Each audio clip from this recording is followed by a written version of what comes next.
Hi, welcome to this our video. My name is Jidudu Silva. I coordinate the Natural and Sustainable Generations Initiative Uganda.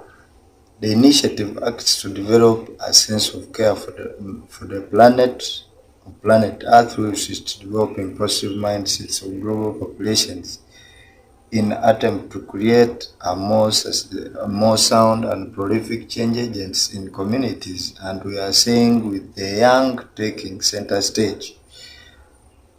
That is our mission. Our vision for the Natural and Sustainable Generations Initiative is building or establishing resilience in the environment and prolific change agents in generations around the globe. Under the NSG, there are key points we look at. It's an initiative, and we look at what we can do as youths to address climate change, which is a global concern, what we can do in response to ongoing environmental degradation. So we look at environmental restoration, we look at sustainable tourism, with sustainable enterprises and sustainable trade taking center stage. We look at affordable and clean energy use and adoption. Then we look at sanitation and proper hygiene, good water, sanitation and proper hygiene. That is under developing a sense of care for the environment. That's the first part. Now, in developing positive mindsets of the global youths or the global populations in attempt to create more sound and prolific change agents in communities, the NSG, or the Natural and Sustainable Generations Initiative, draws examples from role models, key people in the environment, the ones we've termed as the role models. We draw inspiration from them. We can use them to give an example to youths, to different youths out there, because really some youths, especially in developing countries, are struggling when it comes to life and coping up with some matters in the environment. So we use these people and try to inform youths that things can be done this. History is what we learn from. History is where we come from, and history is what we learn from. Well, today we have chosen one person, a global change agent, popular to many. We use his platforms to do many things in this world. Briefly, let's have a look at him. Class of 2009. I don't think I heard you. Class of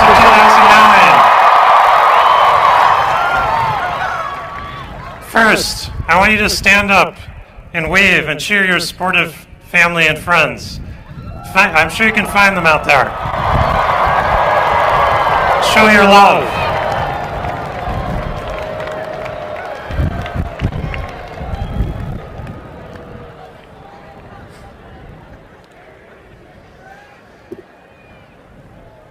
It's a great honor for me to be here today. Now wait a second. I know, that's such a cliche. You're thinking every graduation speaker here says that. It's a great honor. But in my case, it really is so deeply true. Being here is more special and more personal for me than most of you know. I'd like to tell you why. A long time ago, in this cold September of 1962, there was a Stevens Co-op at this very university.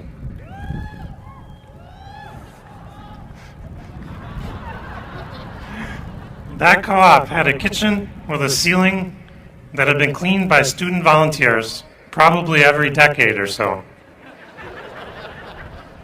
Picture a college girl named Gloria climbing up high on a ladder, struggling to clean that filthy ceiling.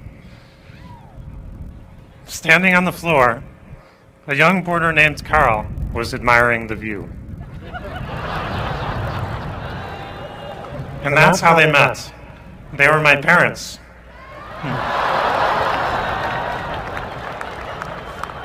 So I suppose you could say I'm a direct result of that kitchen chemistry experiment right here in Michigan.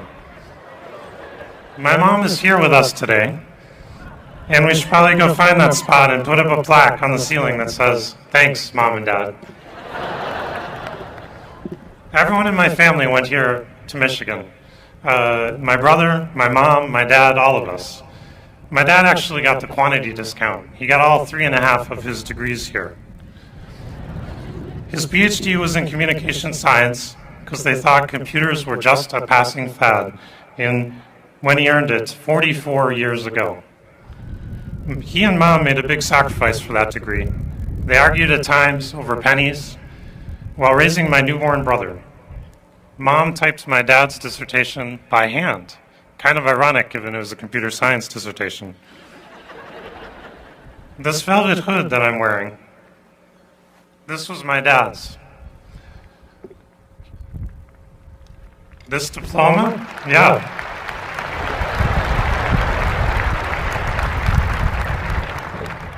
This diploma that I have here, just like the one you're about to get, this was my dad's.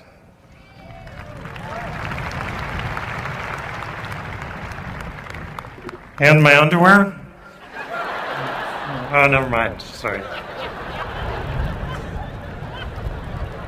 My father's father worked in the Chevy plant in Flint, Michigan. He was an assembly line worker. He drove his 2 children here to Ann Arbor and told them, "This is where you're going to college."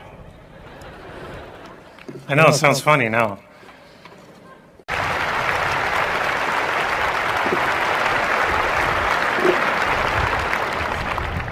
My dad was valedictorian of the Flint Mandeville High School class of 1956 of about 90 kids. I happened across his graduating speech recently and it blew me away. 53 years ago, my dad said, "We are entering a changing world, one of automation and employment change where education is an economic necessity. We will have increased periods of time to do as we wish, as our work week and our retirement age continue to decline. Or we wish that were true. We shall take part in or witness developments in science, medicine, and industry that we can only dream of today. It is said the future of any nation can be determined by the care and preparation given its youth. If all the youths of America were as fortunate in securing an education as we have been, then the future of the United States would be even more bright than it is today. If my dad were alive today, the thing I think he would be most happy about is that Lucy and I have a baby in the hopper.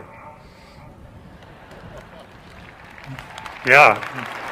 Let's cheer Lucy. I think he would have been annoyed that I hadn't gotten my PhD yet. Thanks, Michigan. Dad was so full of insights, of excitement about new things. To this day, I often wonder what he would think about some new development. If he were here today, well, it would be one of the best days of his life. He'd be like a kid in a candy store. For a day, he'd be young again. Many of us are fortunate enough to be here with family. Some of us have dear friends and family to go home to, and who knows, perhaps some of you, like Lucy and I, are dreaming of future families of your own. Just like me, your families brought you here, and you brought them here. Please keep them close, and remember, they are what really matters in life. Thanks, Mom. Thanks, Lucy.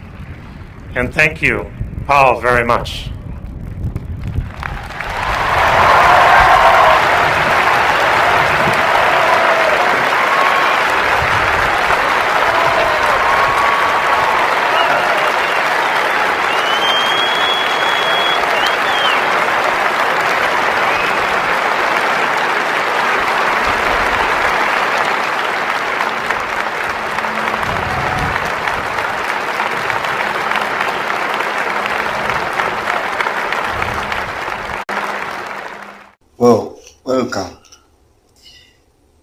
from the video we just watched. That is the person we are going to look at.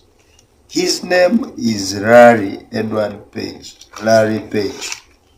Now, that video we just watched, he was addressing some students, the University of Michigan, I think, and that was his words.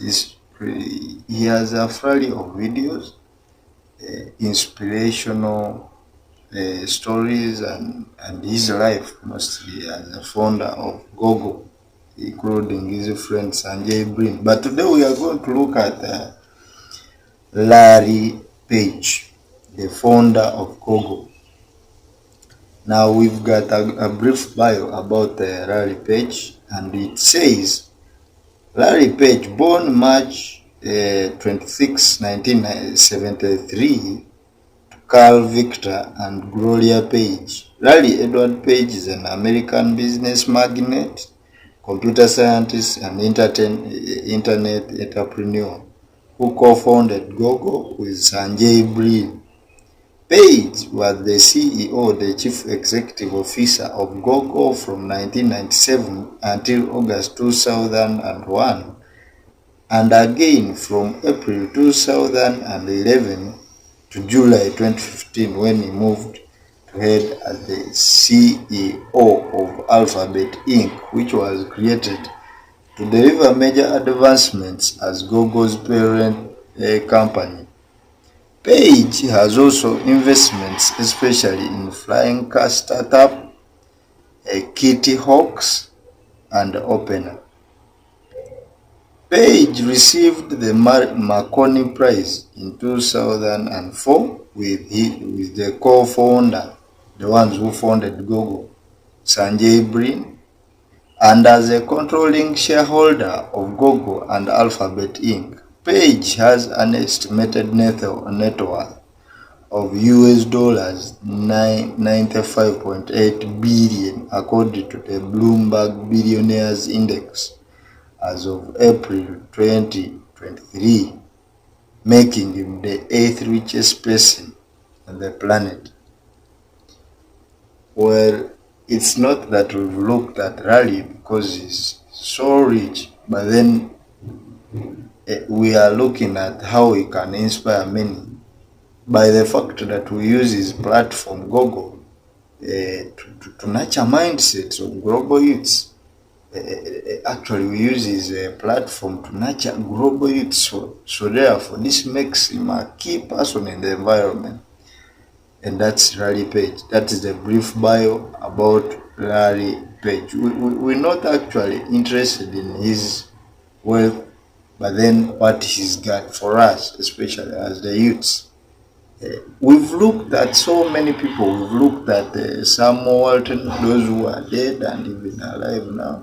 We've looked at Jeff Bezos, Warren Buffett. We've looked at John D. Rockefeller. All these fellows, we've looked at them. The Queen Elizabeth too. Alice Walton, we've looked at them, including Mackenzie Scott. So this is just a continuation of our work on the sustainable quotes. If you are changing the world, you are working on an important thing, and you are excited to wake up in the morning. This is Larry Page, first quote, sustainable quote. Now, how do we understand this quote? We all go to school to study, but the essence of going to school is to get knowledge, come back to our communities, and become change agents. A doctor went to school not because the person was a doctor. They went to school, probably got the knowledge there. The knowledge, we have it with us, but there are people in schools who help us organize that knowledge.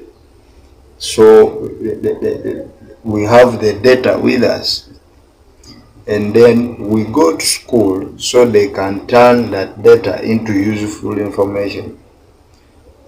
We go to school to study, and the essence of studying is to become change agents. We go to school, study, and graduate as a teacher, as an engineer, as a doctor, as an environmental scientist, as what.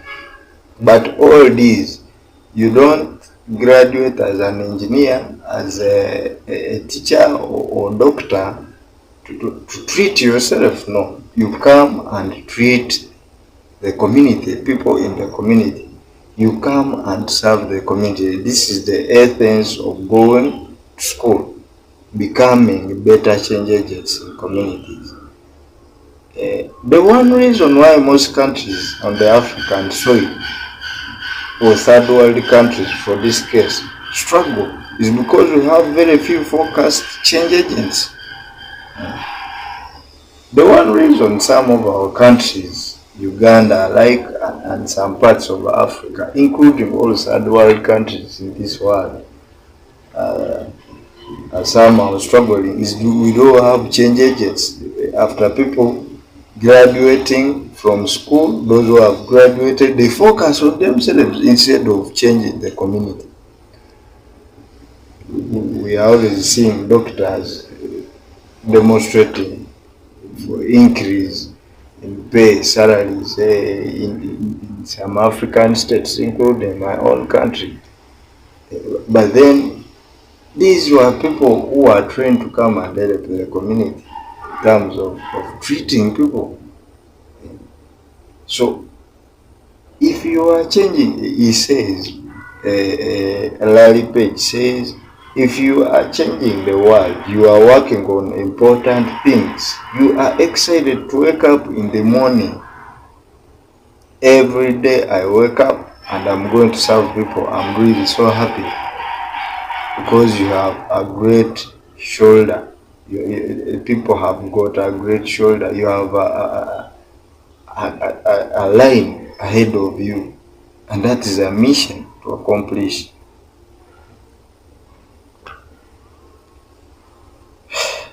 All right. Unfortunately, some people, and yes, we say people think about changing their lives and that of their immediate families. This is in modern day now, done for society. We have to change this mindset by drawing examples from our own friends in the Europe and the United States. When someone studies as an engineer, we wouldn't be using Google if there was no Sanjay Brin and Larry Page. Microsoft, all these search engines that we use, Wikipedia, is because these people sat down after going to school and then they invented these things for us. And we use them to deliver knowledge. They use them to do several things that are constructive in the community. Therefore, we have to be change agents, and by doing that, we wake up when every morning is worthy.